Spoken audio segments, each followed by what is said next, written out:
Redding knocks on my door, and he hands me a cup, and he tells me, he said, "You gave us your third hot urine." He said, "I need you to fill this cup for me."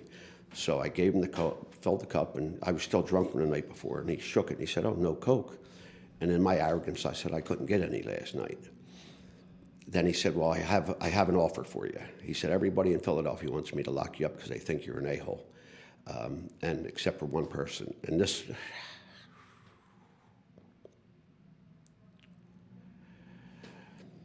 except for one person, right? And she, still 27 years later, still, and she offered me help.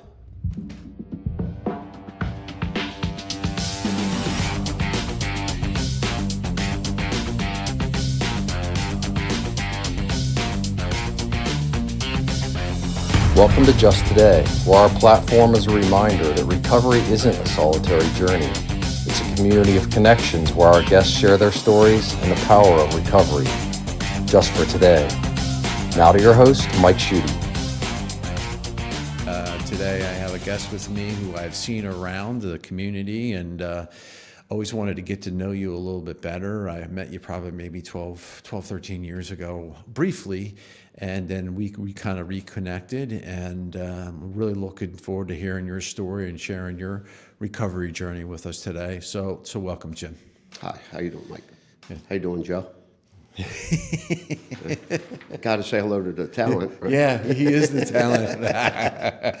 Yeah. So tell me a little bit, we should just start off, just give me a background, where you're from, where your family is, your dynamics. Okay. I was born and raised in Chester. Okay. Beautiful neighborhood on 22nd Street back in the day when you could run up and down the alleys in bare feet and drink out of the garden hose. Yeah. Life was good. I remember before things turned, before the worm turned, I had a couple of friends, but I found a lot of peace. I can call it that now, but back then you don't think, but a lot of peace in being alone. You know what I mean? Just being by myself. I remember I would spend a lot of time at my grandmother and grandfather's house. I remember, leading. I can still smell the carpet. Watching old black and whites with Jimmy Cagney and Edward G. Robertson. Yeah, you dirty rat. And all that stuff. And it was a perfect time. It was a perfect time. And then the worm turned. Okay. Okay. Okay, so, that started. A little bit about my pop. My pop and my grandfather were both construction guys, both hard men. And when I say hard men, I don't mean abusive men. Okay, in this day and age, maybe it'd be considered that, but I don't consider it abuse. My grandfather treated me like a prince, and my father treated me like, in my opinion, a father should have. When I didn't do it right, I got whacked. But it was like always. It was always about honor and your word and those kind of things when I was a kid, Right. And then like I said, then the worm turned and Yeah. When you say the worm turned, tell me a little bit about that for me. Was that when you started to picking up drinking and Yeah. okay, and Yeah. substance or whatever that is, and when was that? When did that probably 9-10 years old. Okay. I don't remember exactly when the incident occurred or incidents occurred, but after that I found it difficult to believe in anybody because when I was a kid and I talked about those peaceful times, it was solitude. It wasn't isolation. But when that stuff happened, there was back then you didn't talk about it. You didn't tell anybody. It was going on all over the place. And so my solitude became isolation. And I found the first guy I found, I went to Catholic school. The first guy I found, his name was Huey. Huey's passed. He actually drowned in a toilet in the Chester prison. Supposedly he drowned. Anyway, but Huey, introduced me to smoking pot, and my parents had the liquor cabinet. So when we'd leave school for lunch, we'd go home. My mom wasn't home. My dad wasn't home. We found a little liquor cabinet, a little Seagram 7 in the bathroom, smoking a joint, that kind of thing. And I don't want to say that it made me feel all warm and fuzzy. I don't know. I just know that I knew that was my spot, that was the kind of guy, because Huey didn't care. and then I didn't care. And that's the way I wanted, at that age, 9, 10 years old, the way I want to live my life. But, so that's what I did. I just went into that life, and, I'm sure most of my friends didn't see it. You know what I mean? It was that kind of thing where, then it started when Huey wasn't around, and, maybe at nighttime I'd go down and hit the Seagram 7 bottle, something like that. But, I don't think I got like trashed. I don't think I got intoxicated, throwing up, drunk, that kind of thing. But it escalated and led to, then I started selling drugs and, all that kind of stuff, and, moved to Coatesville, and Coatesville is a perfect place for me. Because that's, it just got bad. Did you stay in the construction business? Is that what you did? Because your dad was in that kind of Yeah, business? I mean, at that time, no, I didn't get involved in any construction. My dad was a union carpenter. My grandpa was a union carpenter. Okay. Work was not in my, wasn't in my purview. There wasn't no job. There wasn't no plans on work. And again, I was still young. We moved out to Coatesville when I was 16. So all the early stuff in Chester was, a little running and gunning, a little misbehaving, that kind of thing. But when we got to Coatesville, that's when it really, the rubber met the road. Was there consequences back then that you could see now and say, okay, were you getting in trouble at that time? And then you just kind of continued down that road until... Yeah, well, I was getting in trouble, but it wasn't like law enforcement. Well, it could have been. My father was a member of the Hanley Hose Fire Company in Chester. Okay. And, I have 3 siblings, and I'm the oldest. And we all came pretty close to each other. And I think because, I got all the attention until my mom started dropping more puppies. And then I wasn't getting attention no more. So I would do things like we lived in a row house in between, a little thin alleyway between houses. I would set off smoke bombs in the bathroom, and the fire company would come. Well, my dad would hear on the radio. So my consequences were getting a good whooping. And when I say whooping, I mean the worst. Those were the days when if I did something wrong with a neighbor, we had a neighbor, great guy, was a police officer, Chester police officer. When I was out acting up, he could whack me. And then I'd go home and tell my dad, so-and-so just whacked me. Then my dad would whack me again because he said, I know if he whacked you for a good reason. So those were the gist of my consequences for a long time. Okay. Yeah. Okay. And when you moved up here to Coatesville, did you just finish kind of going to high school and kind of doing your thing through? Yeah. I went to high school. Okay. Went to summer school every year because school wasn't my thing either. Yeah. And up here, the pharmaceutical distribution business, it grew. Okay. And I just kept going deeper and deeper into it. I look at it now and I look at it like I was free. That illusion of freedom. I got to do what I wanted. I think I had a job for a little time as a bag boy in a grocery store, making like $1.75 an hour or something like that. And it just got worse and worse and worse. And then the consequences started. Okay. I got when was my first? I forget my first lockup, but then that's when police encounters started. I got married right out of high school. Okay. So you were only like 19 when you were like 19? Yeah, I was 18 when I got out of school, yeah. Okay. I got married, I had my daughter, and again, you make these connections and things just got bigger. And what ended up happening, I would have to continually move because what I was doing, like if I was living in Parksburg, eventually, you find out the police knew what you were doing. So then I would move to Romansville, and then from Romansville, I would move down here, and all that kind of stuff. Right. Yeah. Yeah. But it wasn't like anything stark. Even in the end, the consequences that came, they weren't. It wasn't convincing enough for me to stop. So whether you were in the pharmaceutical business, right? Yeah. Okay. So were you working still? Like were you getting a full-time job? No, or you were just kind of doing kind of working on that side? No, I joined the Navy in '86. Okay. Okay, because again, I'm thinking maybe this will be my out. Maybe this. I go join the Navy, and the recruiter told me because I had a DUI related accident, and after that accident, I had a seizure. And I'm trying to be straight now. This is the point where I'm trying as straight as I can be with a recruiter. I took the ASFAB. I did good in the ASFAB, and I told him because there's a question about seizure disorders on the application.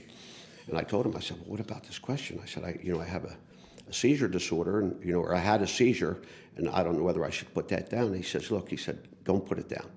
He said, because if you put it down, they're going to find out. And he said, they do not have the facilities on a ship to take care of somebody with a seizure disorder. And I said, well, I don't know if I have a disorder. He said, don't put it down. So I didn't. My rating was, I was going in as AQ, was Aviation Weapons Technician. And they rolled all that up into an AE. But anyway, so I went in and did the boot camp thing. Got through boot camp up in Great Lakes and, smashed it. And, got out of boot camp, went to Millington, Tennessee, NAS, Naval Air Station, Millington. And that's where I started my training. The one thing that followed me was the love for the drink, because Millington, Tennessee was a little town, beautiful town, nicest people on the planet, but nothing but strip clubs and fast food joints. And I was bored, so I'd go out drinking. Then they found me passed out on next to the water fountain or something. Yeah. On the base, and then they did a security check and found out that I had a seizure. I had lied on the application, seizure, puts them, and I think the security check partial also, I believe, was part because of my rating, my aviation weapons technician. You have to have some sort of little clearance for that. Yeah. But once they found out about that, they put me on medical hold. I was ordered to take Dilantin because they didn't know whether I had a seizure disorder. I'm not saying I did or I didn't, but then there was nothing. I had nothing. So I would go to the bar, I would drink up my paychecks, had no money. Then they gave me, it was a master chief, it wasn't a captain. Typically it's a captain's mast. And then they gave me a choice. They said, we will give you an honorable discharge if you agree to leave now. If you do not agree to sign the papers now, we're going to file charges that you lied on the application. And so Not much of a choice. not much of a choice at all, brother. But I wasn't good at making those good choices either. Yeah. So, you get out of the Navy. I got out of the Navy. You come back here, right? Yeah, Okay. came back here and everything. I used to smoke a lot of pot before the Navy. I came back here and tried smoking pot one time, and it was the most god-awful thing because things had changed. I'm sitting next to the sofa, looking out the window and all that. THC levels different. Yeah, it was way different. But yeah, it changed. And look, I'm not trying to glamorize this. That's not my goal here. Yeah. But this is the experience, and it was the insanity before I knew it was the insanity. But I kept, I got more into living that free life. I did start doing concrete. 86 or 87, and I went in 86, 88, I started doing concrete. Okay. And that was the perfect living because at 6 o'clock in the morning when you're supposed to work and it's raining, the bars were open and you could go to the bars. So I'm like, okay, so that's what I did. I got into concrete and sold drugs, did drugs, and just to kind of just moving in Yeah, that cycle yeah. for a long time. that's chasing my tail. And then when what was, I mean, you talk about a little bit of like some run-ins with the law, like some small consequences, Yeah. right? Some of that like misdemeanor bullshit kind of stuff. Right, And yeah. then when did you start really having issues? Like when did things start to? Because listen, I talked to a lot of people, and it's like there's usually like one or two times that there's something they're like, yeah, this isn't normal, right? Or this is the big consequences for us, right? Well, see, maybe you're talking about normal people too, because one of the things that sticks out in my mind, I was a friend of, well, first of all, I'd slit my wrist, I forget this. I was living by myself in an apartment, and I was feeling all sorry for myself over a girl, blah, blah, blah, blah, blah. And I had connected with, some guys, some bikers, and I had some friends in Pottstown, and I slit my wrist, and I slit them the wrong way because, I wasn't trying to kill myself. So I called my buddy in Pottstown, and I tell him, I said, look, dude, I just wanted to call and, say goodbye, man, brotherhood and all that. And my mom lived 5 minutes away from where I was at, and I called him, and I called her, and then I called this other lady. And my buddy from Pottstown, I swear to God, I don't know how he did it. Him and his brother were there in 15 minutes in Coatesville. And this is funny. So he comes in, and Big Bob was his name, and he was 250 275-pound biker, stood 6'3", 6'6", and his brother was about the same. And my mom says, because there I am sitting there all pathetic with bandages on my wrist, Right. And my mom's saying, okay, well, you're going to come home with me. And Bob looks at her and says, no, he's not. He's coming home with me. And him and my mom start going at it. And Bob says, look, I'm going to take him home with me, and he's going to stay on the farm with me and my brother. And if he wants to do this again in 30 days, we're going to take him to the cornfield. We're going to give him the gun, and we'll bring his body back to you. And I gotta say that really, I felt loved, man. And it makes me misty. I know it sounds crazy, but that man loved me. Yeah. Right? And they took me back to the farm, and I stayed for 30 days, and he shared some old guy wisdom with me, Don't ever let anybody hurt you like this. If anybody drives you to that, and maybe this isn't good, but you hurt them before they hurt you, kind of stuff. And so that was my life. But he had introduced me to Yukon Jack. And it was Yukon Jack. And I took a bottle of Yukon Jack, and I drank about 3/4 of this bottle, and I went out and decided I was going to go for a walk. Well, apparently I'm walking down the center of the road on Strasburg Road 162, playing chicken with cars, and the last car I played chicken with was a cop car. And I got a good ass whooping over that one.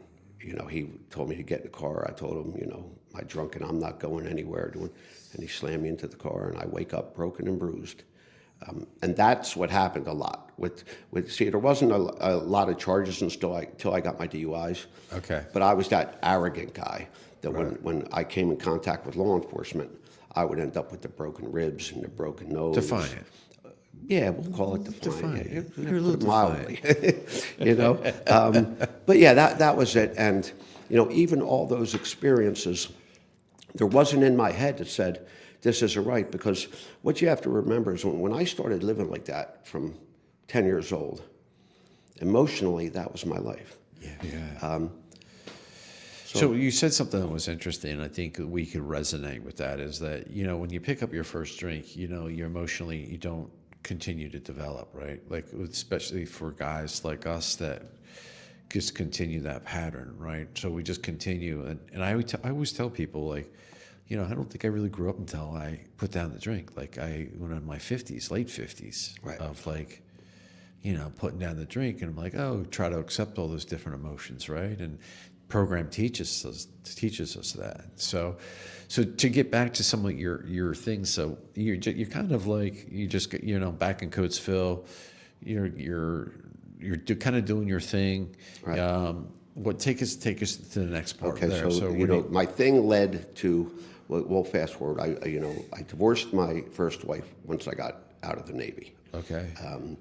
Then I was running and gunning. I met my second wife, and that was a match made in hell, because we were both doing what we were doing. Anyway, long story short, I'm being indicted, and I'm still drinking, and I'm still drugging, and I'm sitting at a bar, Brass Eagle, and maybe I shouldn't have said that, but I'm getting hammered, and everybody's coming in and say, don't go up that way, they have a roadblock up that way.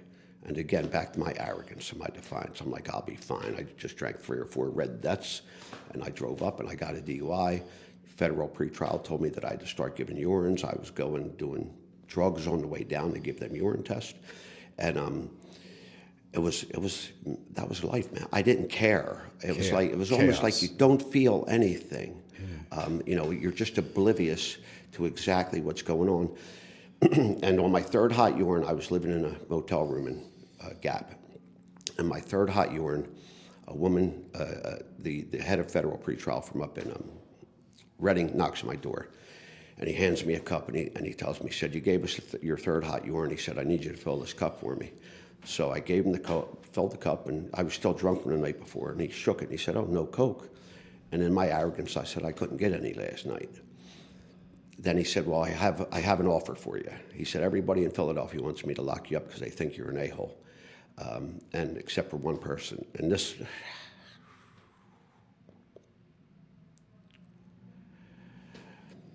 except for one person, right? And she,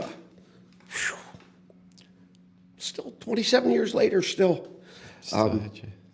and she offered me help. So I'm still manipulative. I'm still whatever I am, the whole psychology behind it, forget it. So I go to rehab, and 30 days in at Miramont, man, I graduated. And they wouldn't give me my coin. And I threw a temper tantrum, and I'm yelling and screaming, and my counselor looked like Jerry Garcia. So now it's over, and I'm just like stomping my feet. And he apparently called this lady that offered me help, and she came up, and she was probably all of 4'6" tall, man. She was a lot smaller than me. And he calls me into his office, and I'm walking to his office as he's walking out, and he's a taller guy, and he's looking at me going, man, you are in for it. I didn't know what was going on. I walk in that office, and there she is, my angel. She gets up in my chest, and she starts jamming her finger in my chest, and she says, you are going to stay here as long as I say you're going to stay here.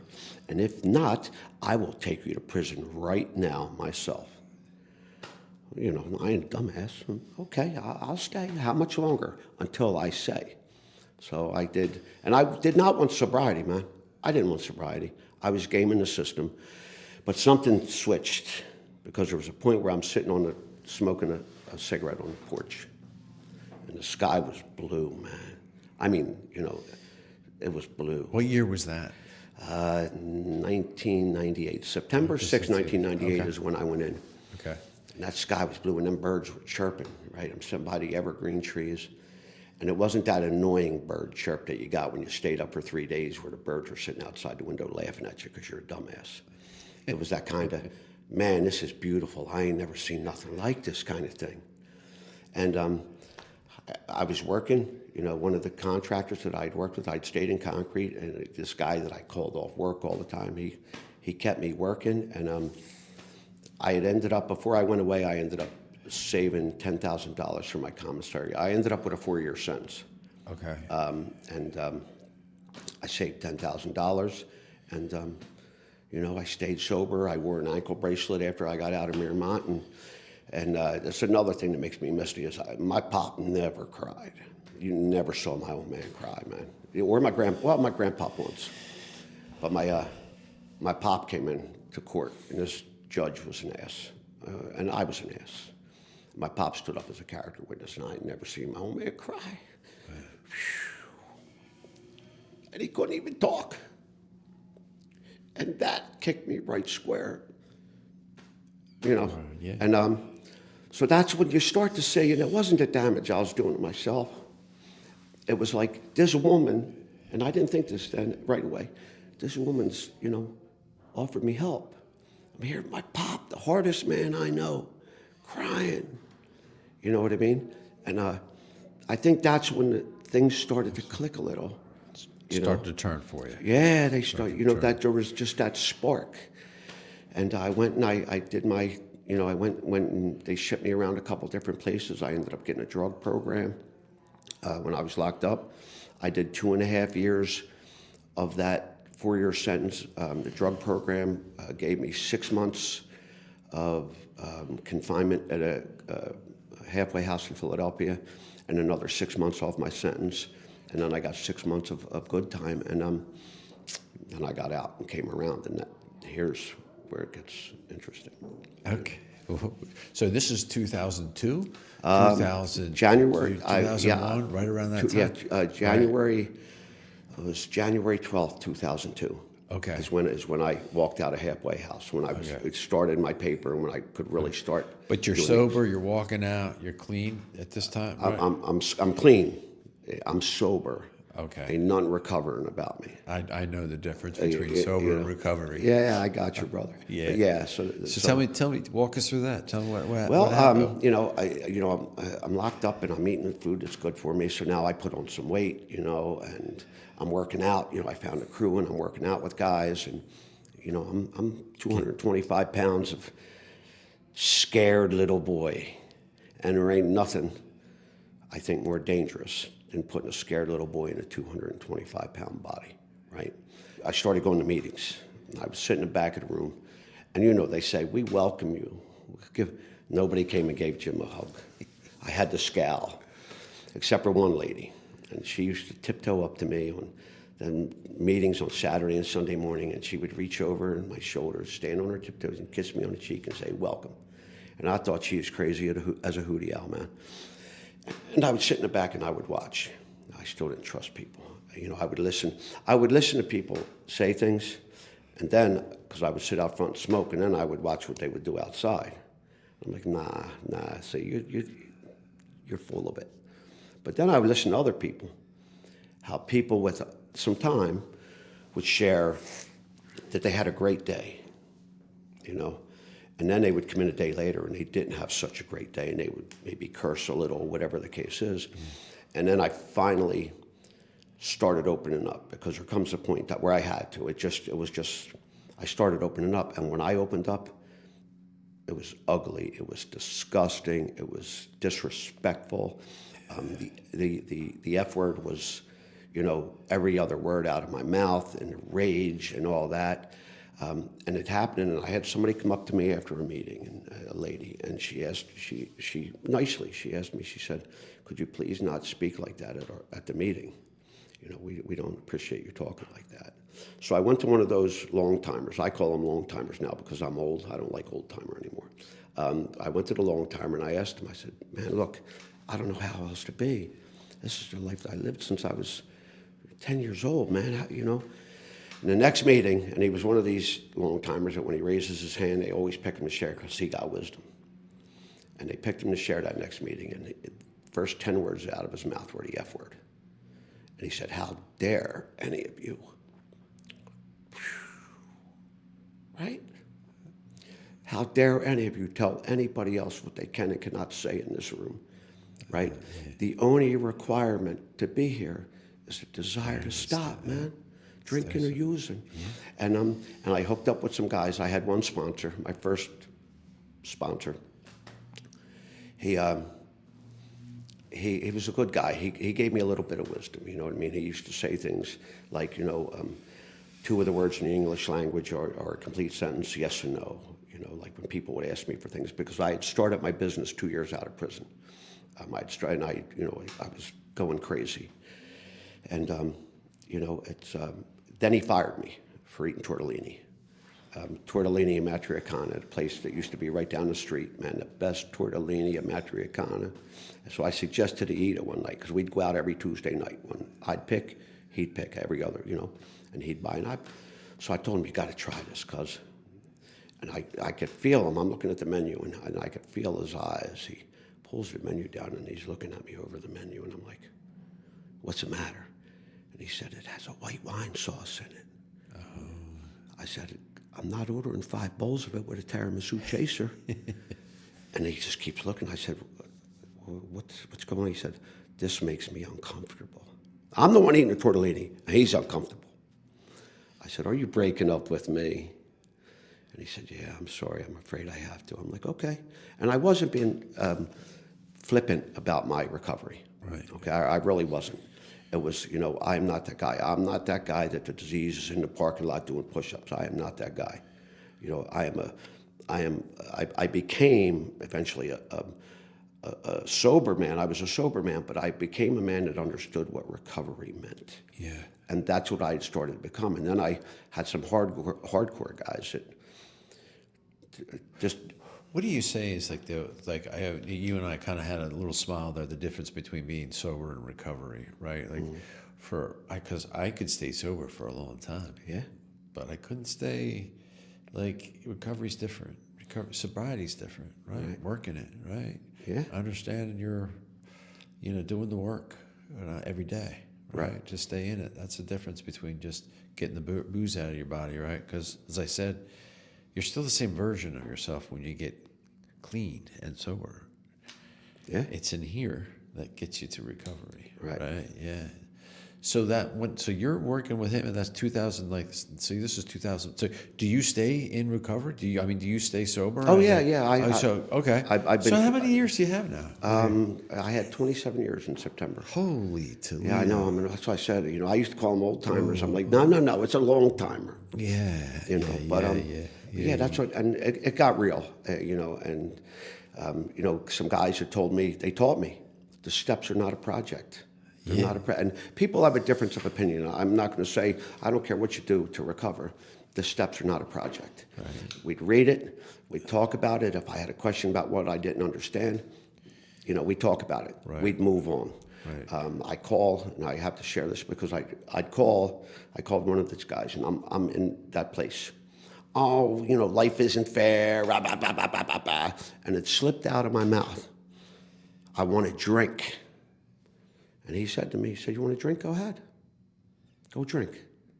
And I really didn't want to, but it's that, how people that want to drink, nah, man, I didn't want to drink. I didn't want to use. It's just used to saying it. Huh? It's Yeah. Well, I had another guy tell me, and people don't understand this.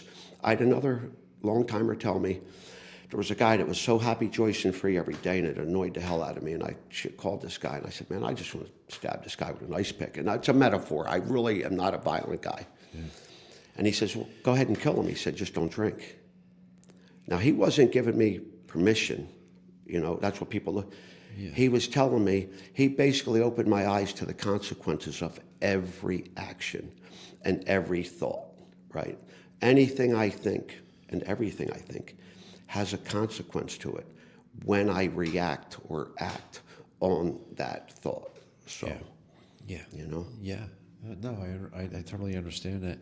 Tell me, how do you stay, like, tell me about your recovery journey today. How do you stay in recovery? What do you do? Like, you and I were talking, I think, of something about, your spiritual program and those things, you know, and tell me a little bit about that. Like, is it like daily practice for you? Yeah, it's totally mind-blowing, and I think you've heard me share this. Yeah. That had a little woman been sitting in the back of the room at the Malvern Center when I first got out of prison with a little crystal ball, and said, come sit with me, Jim, let me show you your future. And she would have showed me 27 years down the road and where I would be and who I would be today. I'd have ran. Yeah. Because I had no concept. My journey, I was raised Catholic in a Catholic church. And that whole thing, we're not even going to discuss that. Okay? Right, I'm not judging it. I'm just saying that's not part of what I believe. Right. And I was sitting out in front of the Malvern Clubhouse, and this girl comes in. She sits next to me, and she's another angel, man. And I wasn't saying at time to say the prayer. I'd go sit outside. Not because I begrudged it, but I didn't feel it. See, that's the thing about recovery. Recovery makes you honest. I hear a guy refers to it as living dirty. You will either get honest or you're not going to make it. And honesty looks different to some people. But anyway, I'm sitting out there, and I couldn't fake it until I made it anymore, right? Holding hands, saying the Lord's Prayer. Because like I was praying to that entity or deity, whatever. So this girl sits down, and she says, what are you doing out here? And I said, I just can't do it anymore, sunshine. I said, look, I'm all about the higher power, and I know I'm not my own higher power. I said, so she suggests to me that I go home and that I lay in my grass. She said, as much skin as you can touching the ground. And I'm like, at this point, okay, I'm in a lot of pain now because really I need this spiritual thing, man. I need this. So I did. So I tried it. And I go and I lay down in my front yard with real little shorts on and my skin touching the ground, and I'm staring at the sky, and I'm thinking to myself, this is the craziest shit I've ever done. This is crazy, man. And day after day, I would lay there, and then something happened. And I think it's when it was just like I wasn't thinking anymore. It was almost like, it was exactly like pins and needles. I could feel pins and needles, and I could almost feel the earth turning. And so I talked to her more. I'm like, oh my God, I want more of this. And we started talking about the biology, simple biology of the universe. We're all energy. I am the trees are me, I am all of that, right?